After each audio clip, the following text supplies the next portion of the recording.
하나님 말씀 구약성경 시편 128편 4절 말씀을 보겠습니다. 시편 원래 1절로 4절인데 1절 4절 되나요? 4절 나왔으면 4절만 읽지 뭐. 한번 같이 읽어볼까요? 야훼를 경외하는 자는 이같이 복을 얻으리로다. 다시 한번 고백합니다. 야훼를 경외하는 자는 이같이 복을 얻으리로다. 이런 제목으로 말씀의 은혜를 나누기를 원합니다. 하나님께서는 가정을 친히 지으셨습니다. 믿으십니까? 그래서 가정은 오다 가다 남녀가 만나서 어쩌다 보니까 자식을 낳고 우연히 생겨난 그런 공동체가 아닙니다. 하나님께서 분명한 목적과 이유를 가지고 하나님께서 아담을 지으셨고 돕는 배필 하와를 만나게 하시고 그들을 통해서 자녀가 생산하게 되시고, 그래서 그 가정 자체는 하나님을 섬기는 가장 최소의 공동체, 또 하나님을 예비하는 최소의 공동체, 그러면서도 아주 중요한 공동체. 왜냐하면 가정의 공동체가 무너지면 사회가 되지 않지 않습니까? 사회가 무너지는데 국가가 세워질 리가 만무하지 않습니까? 그러니까 사회학적으로 바라보지 않더라도 하나님의 나라 속에는 어떻게 하느냐, 하나님의 공동체는요, 가장 중요한 것이 바로 가정이라는 것이죠. 그 가정이 하나님 앞에 복을 받아야, 그 가족들 모두가 하나님께 복을 받아야 온전하고 온전한 공동체를 하나님 앞에 예배하게 되는 것을 믿습니다. 그래서 여러분 아시는 것처럼 하나님께서는 그 가장들이죠. 물론 요즘은, 예전에는 무조건 남자들이 그 가장의 모든 책임을 감당했지만 요즘은 또 상황에 따라서 여성들이 가장의 역할을 감당하는 것도 있습니다. 어쨌든 경제적이든 영적이든 그런 가정의 가장으로서 책임을 져야 하는 그런 가장들에게는 반드시 필수적으로 하나님께 받아야 되는 축복인데, 그것이 무엇일까요? 복되고 형통해야 하는 거예요. 저는 우리 안산교회 모든 가정마다 가장들이, 그것이 아버지가 됐던 어머니가 됐던, 또 어떤 상황 속에서는 여전히 할아버지가 되실 수도 있고 할머니가 되실 수도 있고, 어떤 경우는 소년 소녀 가장들이 또 있을 수도 있어요. 중요한 것은 상황은 다를 수가 있을지 모르겠지만 가장들이라고 하면 반드시 하나님을 경외하고 그 길을 걸어감으로 말미암아 하나님께서 주시는 형통의 축복이 반드시 마시기를 주님의 이름으로 축원합니다. 인생의 삶을 살아가면서 형통의 축복만큼 중요한 게 없어요. 형통해야 됩니다. 성경을 제가 창세부터 계시록까지 수도 없이 읽어봐도 하나님의 축복의 원리는 딱 하나예요. 하나님을 경외하고 그 길을 걸어가면 길이 어떻게 된다? 열린다, 뚫린다. 우리 교회 앞에도 지금 왼쪽으로 공사를 하고 있지 않습니까? 저거 왜 공사합니까? 뚫는 공사하고, 뚫는 공사. 저게 어디로 뚫리나 그랬더니 상록수역 앞으로 뚫리더라고요. 어제 어떤 장로님께서 목사님 교회 앞에 뚫리는 것이 일로 연결되는 겁니다. 전 거기까지 생각을 못 해봤어요. 왜냐하면 뚫리면 건너편으로 간다는 것까지는 알았죠. 그건 누구나 생각하는 건데, 그래서 저게 정확하게 어느 쪽인 길로 연결되는 것은 오도 가다 봤는데, 그렇게 연결된 것은 상상을 못 했는데 이 길입니다 라고 말씀하니까 가만히 생각하니까 이거 상록수역으로 또 뚫리네. 여기서 그냥 상록수역으로 길이 쿵 하고 뚫려지면 버스도 많이 생기나 이런 생각을 해봤습니다. 어쨌든 간에 뚫려진다는 것은 그만큼 연결이 되면서 그것에 대한 효과가 있고 그건 목적과 이유가 되어지는 것이죠. 하나님의 축복은요, 인생의 삶에 형통케 한다, 뚫려져야 되는 것이죠. 가장들에게는 이 은혜가 필요하죠. 근데 하나님께서는 그 가장, 물론 이 성경이 쓰여질 시대에 가장은 거의 다 남성들이고 아버지들이죠. 그런데 그러면 아내는 어떻게 되느냐, 또 기도하는 어머니는 어떻게 되느냐, 아내와 그리고 어머니들에게는 결실한 포도나무 같다는 거예요. 한번 따라 하실까요? 결실한 포도나무. 결실한 포도나무. 이제 내고장 7월은 청포도가, 이거는 포도가 또 7월이 되면 아주 새카맣게 또는 파랗게 올라오고 또 시중에 나오게 될 텐데, 포도는 무조건 어떻게 해야 돼요? 탱탱해야 되지 않습니까? 그래 샥 감아야 되지 않겠습니까? 물론 이제 청포도는 다르겠지만, 그리고 포도의 맛이 느껴지는 것은 굉장히 보기에도 좋죠. 포도라는 것은 사랑과 만족과 기쁨의 의미를 가지고 있습니다. 그러니까 기도하는 아내가, 기도하는 어머니가 사랑과 만족과 기쁨을 가지고 남편을 위해서, 또 자녀들에게 또 자손들에게 그 기도의 은혜를 열매를 맺게 하면 그 남편은 얼마나 행복할까요? 그 자녀들은 얼마나 행복합니까? 그 자손들은 얼마나 행복합니까? 그러니까 하나님께서는 아내와 어머니들에게는 상징적인 모습으로 결실한 포도나무 같아라. 그 축복을 선포해 주고 있는 것이죠. 우리 안산교회의 모든 여성 동지들이 하나님 안에서 이 복을 받으셔서 결실한 포도나무 같기를 주님의 이름으로 축복합니다. 근데 성경은 이제 또 우리에게 무엇을 축복하시냐면 내일이 5월 5일 또 어린날 아니겠습니까? 근데 하나님께서는 자녀들에 대해서도 귀중한 축복을 선포하고 있다는 것입니다. 그 축복은 뭐냐면 어린 감람나무 같으리로다. 한번 따라 하실까요? 어린 감람나무 같으리로다. 여러분, 자녀 축복이 왜 필요할까요? 혹시 이런 얘기 들어보셨습니까? 인생의 삶을 살아가는 데 있어서 내 마음대로 안 되는 게 딱 두 가지가 있다. 이건 뭐 그냥 일반적으로 하는 말. 내 마음대로 안 되는 게 딱 두 가지가 있다고 하는 것입니다. 그 한 가지가 골프라는 것입니다. 골프. 왜냐하면 모든 운동은 공이 날아다니잖아요. 축구공도 이따만한 게 날아다니고 농구공도 이만한 게 날아다녀요. 야구공도 좀 작긴 하지만 움직이는 거란 말이죠. 탁구공도 날아다녀요. 이게 사실 쉽지 않은 거, 날아다니고 움직이는 공들은. 근데 그걸 가지고도 열심히 다 하는데 골프공은 어떻습니까? 안 날아다닙니다. 가만히 있습니다. 가만히 있는 걸 치는데 제일 안 된다라는 거예요. 해도 안 된다. 그래서 어떤 사람이 말을 만든 거예요. 가장 쉬울 것 같은 골프공이 제일 안 된다. 그것처럼 이 세상에서 내 말을 제일 잘 들을 것 같은 자식이 누구예요? 내 자식이 아닙니까? 내 새끼. 내 속으로 나서 내가 키워서 내가 부모니까 내 말을 제일 잘 들을 것 같은데 제일 안 듣는 게 누구예요? 우리 안산교회 성도들은 자녀들이 말을 잘 들으시기 때문에 별로 그렇게 와닿는 게 없는 것 같아서 취소해야 되나 이런 생각이 들지만, 어쨌든 일반적으로 우리 교회 성도들은 말고 다른 동네 가면 그렇게 얘기를 해요. 내 속에서 난 자식이 제일 말을 안 듣는다. 내 마음대로 안 되더라, 그 얘기를 하고 있는 것입니다. 그러니 내 마음대로 안 되니까 누가 해주셔야 돼요? 하나님이 해주셔야 돼요. 전 지금부터 맨날 하는 기도가 겁니다. 하나님, 이 자식은 내 자식이 아니고 하나님 자식 아닙니까? 나는 그냥 주워 왔을 뿐이니까 하나님이 책임져 주십시오. 이건 뭐 살아갈수록 점점 커갈수록 그런 기도 제목에 나오더라고요. 그래서 성경에 보면 우리는 첫 번째로 살 것은 자식 때문에 어려움을 겪는 그런 믿음의 선배들 또는 안타까운 사람들의 모습을 발견하게 됩니다. 대부분 자식 때문에 어려움을 겪는 가정들을 보면 신앙적으로도 그렇게 썩 편해 보이지는 않습니다. 가인의 모습을, 첫 번째 인류 최초의 아들이죠.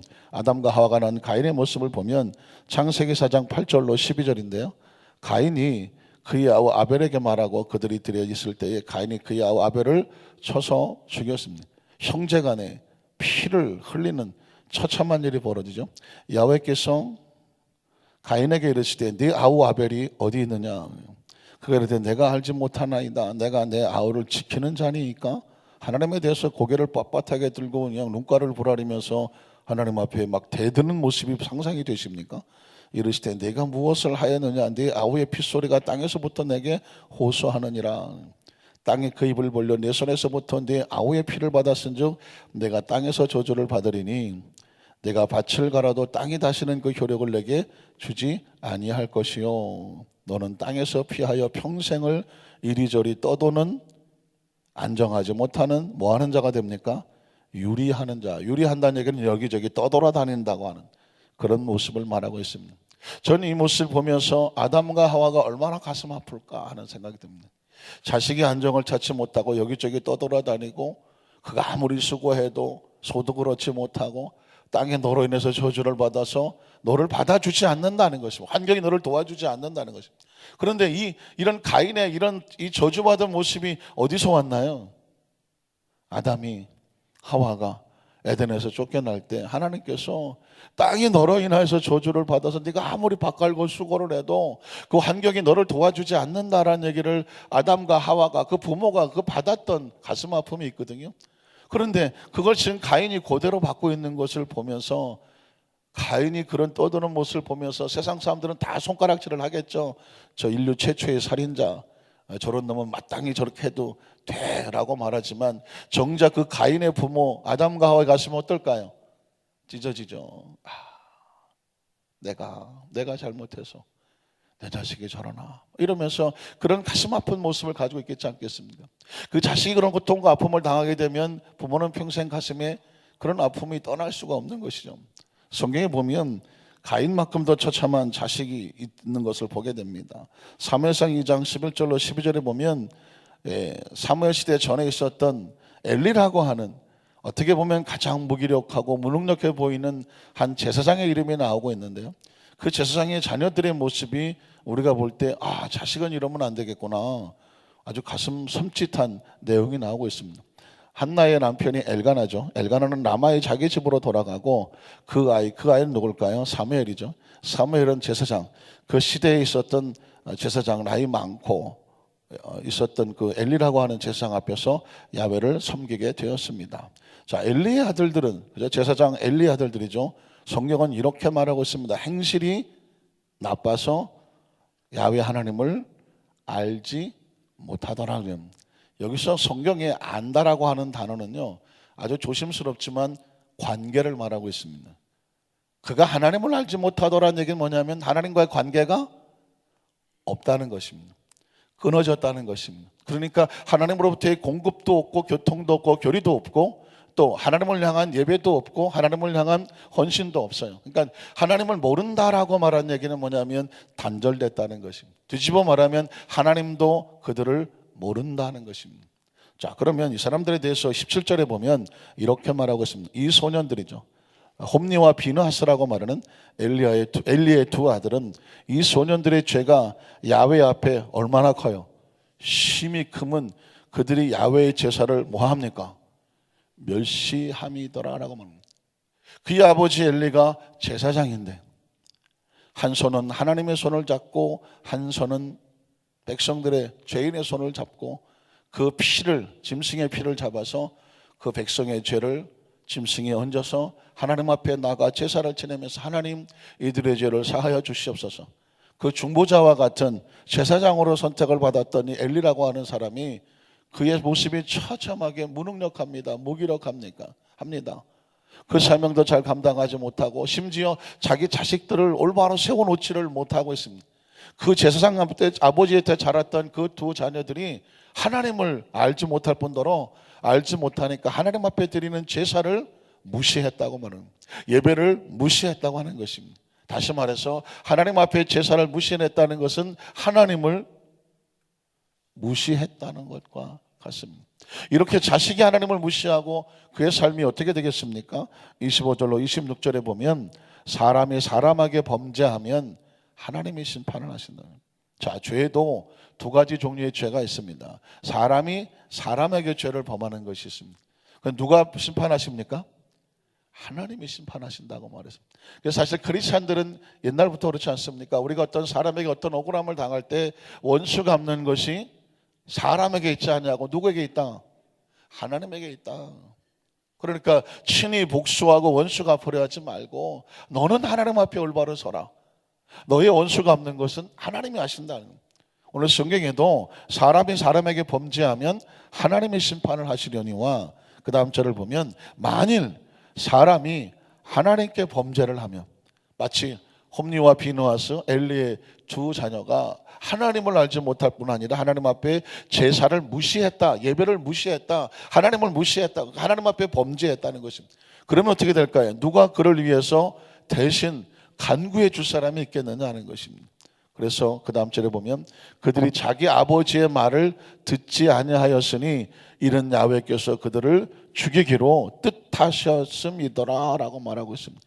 그 다음 절에 보니까 그래서 아예 사무엘이 점점 대비가 되고 있죠. 사무엘은 한나의 기도 가운데 태어나서 어머니 아버지의 교육을 잘 신앙적으로 받아서 하나님께 드려져서 점점 잘 자라서 하나님과 사람들에게 은총을 받아가는데, 아까 엘리의 두 아들은 홈니와 비느하스는 하나님을 알지 못하고 하나님 앞에 제사를 무시하고 그들이 돌이키지 못하고 말도 듣지 못하게 하는 것은 그들의 운명을 하나님께서 끊으시기로 작정했다는 겁니다. 성경은 지금 두 가정을 대비하고 있습니다. 한나와 엘가나의 가정에 사무엘은 하나님 앞에 더 가까이 은총을 받게 되고, 안타깝게도 그 은총을 받아야 된 엘리의 가정에 홈리와 비느하스는 점점 더 하나님으로부터 멀어져간, 하나님께 나아가지도 못하게 하는 그런 모습을 통해서 이 시대 속에서도 우리가 정말 하나님 백성들의 절실하게 필요한 것은 뭐냐? 가정이 뭘 받아야 돼요? 하나님께 복을 받아야 돼요. 그 가정의 복을 받으려면 가장이 복을 받아야 되고, 그리고 그 아내와 어머니가 복을 받아야 돼요. 자녀가 그냥 복을 받는 법은 거의 없어요. 그 사람이 홀로 잘 서서 하나님께 복을 받을 수도 있겠지만, 자라는 과정 속에서는 그 부모의 영향력이 얼마나 중요합니까? 그래서 여러분, 부모가 된다는 것은 굉장히 중요한 것입니다. 저는 돌예배를 가거나 자녀를 위한 축복 예배를 가게 되면 반드시 시편 1편을 1절로 3절 말씀을 꼭 전해주려고 애를 씁니다. 이유가 뭔지 아십니까? 복 있는 사람은 시냇가에 심은 나무와 같아서 그 시절조차 열매를 맺으며 가무는 애도 걱정하지 않으니 입이 청청하고 푸르다. 입이 여러분, 가무는 해에도 열매가 맺고 입이 청청하고 푸른 이유가 뭐냐면 나무가 어디에 심겨졌어요? 시냇가에 심겨졌기 때문에 그렇습니다. 그 심겨진 나무는 부모와 같아요. 부모가 시냇가에 심겨진처럼 잘 나무가 서줘야 거기서 자라는 가지가, 거기서 뻗는 열매와 꽃이나 잎이 푸를 수가 있지. 가지가, 이 나무가 시냇가에 있지 않은데 잎이 어떻게 스스로 푸릅니까? 열매가 어떻게 스스로 많이 맺을 수 있습니까? 어떻게 그 꽃이 스스로 활짝 필 수 있겠습니까? 그 원인은 그 나무가 어디 있는 거예요? 시냇가에 있기 때문에 그렇습니다. 그러니까 이 나무는 부모와 같아요. 조상들과 같아요. 그러니까 우리가 부모가 됐다면 어떻게 해야 됩니까? 복 있는 부모가 돼야 돼요. 복 있는. 그래서 그 아이가 태어났을 때 목사님 우리 아이 축복을 해주세요. 아이가 축복받기 전에 누가 복을 받아야 돼요? 부모가 복을 받아야 돼요. 그래서 아이들을 보면 마치 열매 같고 꽃 같고 푸른 잎사귀 같잖아요. 새싹 같잖아요. 이 아이가 스스로 뭘 어떻게 하겠습니까? 근데 그 아이가 잘 자라는 과정 속에서 강력한 영향을 미치는 건 뭘까요? 나무가 아닙니까? 나무가 튼튼해야 되고, 나무가 위치를 잘 잡아야 가지가 잘 자라고 잎사귀가 잘 자라고 꽃이 잘 자라고 그리고 열매가 잘 자라지 않겠습니까? 그래서 저는 그런 절박함을 가지고 자녀를 위해서 기도할 때 하나님, 부모가 복 있는 부모가 되게 하시고 이 복 있는 부모 가운데 하나님 자녀를 생산하게 하셨사오니 그 복 있는 부모의 영향력이 이 자녀에게 복 있게 임하게 도와주시고 부모도 복을 받고 자녀도 복을 받는 은혜가 있게 하여 주시옵소서. 인생은 절대로 유행과 재수로 살지를 않아요. 어디에 위치를 하고 있느냐에 따라서 열매 맺게 되어 있습니다. 그 나무가 사막에 떨어졌습니다. 잘 될까요? 안 될까요? 어떻게 살아남아서 하루하루 살아갈는지는 모르지만 사막에 심겨진 나무가 잘 될 거라고는 아무도 기대하지 않습니다. 근근히 살아는 가겠죠. 그러나 그 나무가 어떤 시냇가 옆에서 자라고 있습니다. 염려할까요? 안 할까요? 걱정할까요? 안 할까요? 할 필요가 없습니다. 물 지러 가서 돌아다닐 이유가 없습니다. 그것은 왜냐하면 시냇가 옆에 있으면 그 시냇가가 풍성한 자원이 됩니다. 자원이 됩니다. 그 시냇가가 누굴까요? 하나님입니다. 복 있는 사람은 그래서 시냇가에 심겨진 나무와 같아서 하나님의 나라에 심겨진 나무, 하나님을 알고 하나님의 제사를 무시하지 아니하고 예배하고 하나님을 무시하지 않으니 그의 모든 자원은 하나님이요, 그의 공급은 하나님이요, 그것을 준비하시는 분이 하나님이에요. 어차피 인간으로 태어났다면, 저와 여러분이요, 만약에 강아지로 태어났어. 강아지로 태어났다면 하나님은 잘 몰라도 되지만 누군 잘 만나야 돼요? 주인을 잘 만나야 돼요. 여러분, 강아지 팔자도 만만하지 않습니다. 좋은 주인을 만나면요 사람보다 더 대우받아요. 그런데 이게 잘못된 주인을 만나면 고깃집으로 팔려가는 수도 있습니다. 미국의 지금 고통이 뭔지 아십니까? 강아지를 얼마나 귀여워합니까? 그런데 프리웨이라고 뭐 신호등도 없는 아주 그냥 막 몇 시간씩 일직선으로 뚫어진 막 보는 그 고속도로에다가 집어던지는 강아지가 얼마나 많은지. 뭐. 그 강아지를 왜 거기다 집어던져요? 죽으라고. 더 이상 안 키운다고. 죽으라고. 그래서 그 미국에는 동물 사체 처리반이 있어요. 가다 보면 마치 우리 교통경찰처럼 동물을 그려놓은 차가 경광등을 달고 이렇게 다녀요. 수시로. 왜 그런지 아십니까? 누군가 동물 사체를 보면 전화를 해요. 어느 지점에 동물 사체가 버려져 있습니다. 그러면 그거를 갖다가 바로 날라와서 사체를 처리해 가요. 왜 그럴까요? 워낙 많아서. 워낙 많아. 그러니까 사람이 얼마나 몰인적합니까? 언제는 막 내 새끼 엄마다 막 이러다가 또 가차없이 버리니까 그냥 버리는 것도 아니고 그냥 그 후리에다가 집어 던져서 거기서 죽으니까 그 사체 처리. 그러니까 주인을 잘못 만나면 동물도 힘들어요. 아마 동물이 기도한다면 주여 주여 그럴 거예요. 하나님 좋은 주인을 만나. 그 평생 소원이 그거 아니겠습니까? 우리는 강아지는 아니잖아요. 우리는 만물의 영장이라고 말하는 인간으로 태어나. 인간은 그러니까 누굴 잘 만나야 돼요? 하나님을 잘 만나야 돼요. 창조주를. 이건 굉장히 중요해요. 그게 시냇가에 심겨진 나무예요. 나무는요 움직이지 못하지 않습니까? 나무는 평생 소원이 있다면 무슨 소원이 있어요? 어디 떨어져야 돼요? 시냇가 옆에 떨어져야 돼요. 어쩌다가 돌짝박에 떨어지면 나무 인생은 만만하지가 않습니다. 아주 고생이에요. 살아있으나 살아있는 것 같지가 않을 거예요. 때문에 성경은 우리에게 복 있는 사람은 다른 사람이 아니에요. 하나님 말씀을 즐거워요. 그 말씀을 주야로 묵상하는 믿으십니까? 오늘 두 번째로 보면 반대쪽으로 성경에 보면 자식이 축복을 받는 가정을 보면 입이 저절로 벌어지고 행복해 보이고 하나님 우리도 이런 가정이 되게 해주십시오라고 하는 기도 제목이 저절로 나오게 됩니다. 출애굽기 3장 15절로 16절에 보면 하나님께서 이렇게 말씀합니다. 또 모세에게 이르시되 너는 이스라엘 자손에게 이같이 이르기를 너희 조상의 하나님 야훼 곧 아브라함의 하나님 이삭의 하나님 야곱의 하나님. 어디서 많이 들어보셨죠? 하나님께서 이스라엘 백성들에게 자신을 드러내실 때에 뭐라고 설명을 하겠습니까? 눈에 보이지 않는 하나님을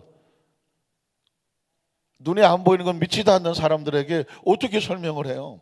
그러니까 가장 좋은 것은 그들이 믿는 조상 아브라함, 이삭, 야곱 이 사람들이 어떻게 복을 받고 어떻게 해서 그들의 삶을 살았으며 그들이 어떻게 해서 너희의 민족이 이룰 때까지 왔는지 아느냐? 바로 그들을 세우신 그들을 축복하신 그들을 인도하신 분이 누구냐? 하나님이다.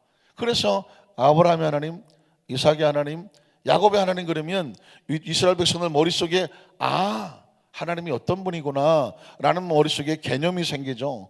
하나님 그러면 아브라함이 떠오르고 하나님 그러면 이삭이 떠오르고 하나님 그러면 야곱이 떠오르면서 우리 조상들을 이렇게 인도하신 분이 누구다? 하나님. 그러니까 그 하나님께서 이제 우리 가정도 우리의 삶도 인도하여 주시옵소서 하나님의 이름을 그렇게 부르게 된다는 것입니다. 여기서 우리는 발견하게 되죠. 아브라함이 복을 받아 이삭을 낳습니다. 그런데 그 이삭이 아브라함의 복을 또 그대로 받아서 그 하나님의 사명을 잘 감당하다가 또 누구를 낳습니까? 에서와 야곱을 낳는데 그 야곱이 이삭의 축복을 이어받아서 영적인 제사장의 사명을 감당하죠. 그래서 하나님께서 아브라함의 하나님, 이삭의 하나님, 야곱의 하나님. 그래서 순복음 노원교회 유재필 목사님께서는 그 교회에다 이렇게 써놓은 것을 제가 봅니다. 한번 따라 하실까요? 아이야, 아이야. 난 맨 처음에 아이야, 아이야의 축복을 받자. 아이야의 하나님. 그래서 아이야, 야훼라고 쓴 게 어디 글자가 잘못 흩어진 건가? 그랬더니 보니까 아이야가 뭐예요? 아브라함, 이삭, 야곱. 그걸 줄여갖고 아이야. 그래서 중국 영화 보니까 아이야. 근데 또 그건가?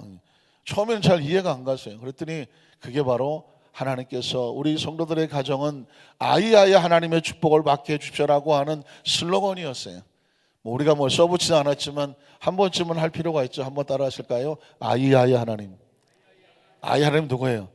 아브라함의 하나님, 이삭의 하나님, 야곱의 하나님. 왜냐하면 그 하나님의 축복이 그 조상 가족의 축복이 흘러내려가고 있는 것을 보여주고 있죠. 여러분 민수기 14장 36절로 38절에 보면 잊지 말아야 될 사람들의 이름도 나오고 있습니다. 모세의 보냄을 받고 땅을 정탐하고 돌아와서 그 땅을 악평하여 온 회중에게 모세를 원망하게 한 사람, 곧 그 땅에 대해서 악평한 자들은 야훼 앞에서 재앙으로 죽었고 38절에 보면 그 땅을 정탐하러 갔던 사람들 중에 오직 누구의 아들? 눈의 아들. 우리가 여호수아는 알죠? 여호수아 아버지 이름을 혹시 아십니까? 여호수아 아버지 이름이 뭐예요? 눈이에요. 눈. 아버지 이름이 눈이에요. 근데 이 눈이 아니라 이 눈은 히브리의 뜻이 뭐냐면 생선이라는 뜻입니다. 생선. 고등어, 명태, 이런 생선, 갈치. 아마도 애굽에 있을 때 이 여호수아의 아버지가 생선 장수를 하신 것 같아요. 그 애굽 땅 그 바닷가에서 고기를 잡아서 노예지만 뭐 생선을 어떻게 뭐 팔든지 뭐는 그 집에 있었든지 해서 이름이 생선이야. 생선. 뭐 고등어인지 갈치인지는 잘 모르겠어요. 생선이야. 그러니까 생선 장수의 아들이야. 그러니까 그렇게 뭐 아버지가 대단하게 내놓을 것은 없는 집이지만, 그러나 여호수아라고 하는 사람이 모세를 뒤를 이었던 대단한 이스라엘 지도자 아닙니까? 그 여호수아 이름을 보면서 눈이라고 하는 사람이 누군지는 잘 몰라. 어떤 일을 했는지는 모르지만 정확하게 깨닫게 됐죠. 아하, 이 사람이 아들은 뭐 했구나? 잘 키웠구나. 아들이 잘 되니까 아버지의 이름의 명성이 올라갑니다. 그래서 성경은 놀랍게도요, 여호수아라고 말하지 않습니다. 항상 누구의 아들? 눈의 아들 여호수아. 아버지 이름이 저절로 여호수아처럼 같이 따라 붙습니다. 또 한 사람 이름이 뭐예요? 갈렙입니다. 갈렙은 기억하시죠? 갈렙은 내 마음, 내 마파에서 이스라엘에서 다른 사람 같지 않아서 여호수아 갈렙은 가나안 땅에 들어간다고 축복받은 사람이 바로 갈렙이에요. 장수하면서 여호수아를 끝까지 도와줬던 사람이 바로 갈렙이에요. 그런데 갈렙의 아버지 이름이 나와요. 아버지 이름 뭐예요? 여편네 아니죠. 여편네 아니에요. 여분네 아니에요. 여분네. 이 사람이 뭘 어떻게 했는지 기록도 없어요. 그러나 중요한 것은 뭐냐면 갈렙의 이름은 혼자 나오지 않는다. 항상 그 아버지 이름이 나온다. 여분네 아들 갈렙, 눈의 아들 여호수아. 그러니까 하나님은 자식은 그냥 존재하지 않더라는, 부모 밑에서, 복 있는 부모 밑에서 복 있는 자녀가 흘러나오고, 그 복 있는 자녀가 또 복 있는 자녀를 낳아서 그 가정을 믿음의 명문 가정을 나눈다. 소위 말하는 아이야, 그런 믿음의 명문 가정을 이루자는 것이죠. 간절히 바라기는 말씀을 정리하면서 우리 안산교회 모든 성도들에게 어떻게 이런 축복이 많으냐? 야훼를 경외하는 자에게 이같이 복을 받으리로다. 가장들이, 아내와 어머니들이, 자녀들이 이 축복의 주인공 되시기를 주님의 이름으로 축원합니다. 기도하겠습니다. 전능하신 하나님 아버지,